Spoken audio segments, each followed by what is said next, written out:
யமுனா வந்துட்டு வீடு கூட்டிகிட்டு இருக்கும்போது ஒரு புக்கு கிடைக்கிது நிவினோடது. ஓப்பன் பண்ணி பார்த்தா காவேரி என்னோட வரப்போகும் நாள் சொல்லி ஒரு டேட் போட்டிருக்கு. இது பார்த்தோன்னே யமுனா ரொம்ப ஷாக் ஆகி அழுகுறாங்க. ஐயோ என் வாழ்க்கையே போயிடுச்சு, ஏன் இந்த மனுஷன் எது நினச்சி இது எழுதியிருக்கன்ற மாதிரி போய் நிவின்கிட்ட கேட்குறாங்க. ஏன் நிவின் இப்படி எழுதுன சொல்லு நிவின். இது கேட்டு நிவின் வந்துட்டு ஏய் வாய் மூட்ரி சொல்கிறது கேளு, காவேரிக்கும் விஜய்க்கும் நடந்திருக்கிறது வந்து கான்ட்ராக்ட் மேரேஜ்.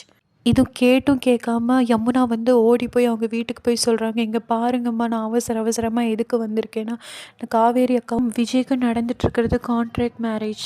அவங்க 2 பேரும் நம்ம முன்னாடி நடிச்சிருக்காங்க ஹஸ்பண்ட் அண்ட் ஒய்ஃபாக. இது கேட்டு மொத்த ஃபேமிலியும் வந்து உட்காந்து அழுகுறாங்க. இன்னொரு பக்கம் பார்த்திங்கன்னா விஜய் வந்துட்டு இந்த ஆனிவர்சரிக்கு கண்டிப்பாக நம்ம ஒரு பிக் சர்ப்ரைஸ் வந்து காவேரிக்கு கொடுக்கணும், அவளை வந்து ஷாக்காக வைக்கணும், நம்ம வந்து கொடைக்கானல் கூட்டிகிட்டு போகலாம், அங்கே வந்து அவளுக்கு ஒரு பிக் சர்ப்ரைஸ் கொடுக்கணுன்ற மாதிரி ஈவென்ட் மேனேஜ்மெண்ட்டை சொல்லி எல்லாமே ரெடி பண்ணிடுறாங்க.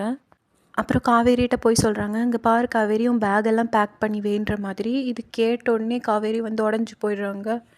ஓகே நம்ம கான்ட்ராக்ட் முடியுது, நம்மளை வீடு விட்டு அமுச்சு விட போகிறாங்கன்னு நினைக்கிறேன், இவங்களுக்கு என் மேலே பாசமே கிடையாது, நான் என்ன பண்ணுறது, என் வாழ்க்கையை தொலைச்சிட்டேனான்ற மாதிரி அழுகிறாங்க. அடுத்த எபிசோடில் என்ன ஆக போகுது பார்க்கலாம். அது வரைக்கும்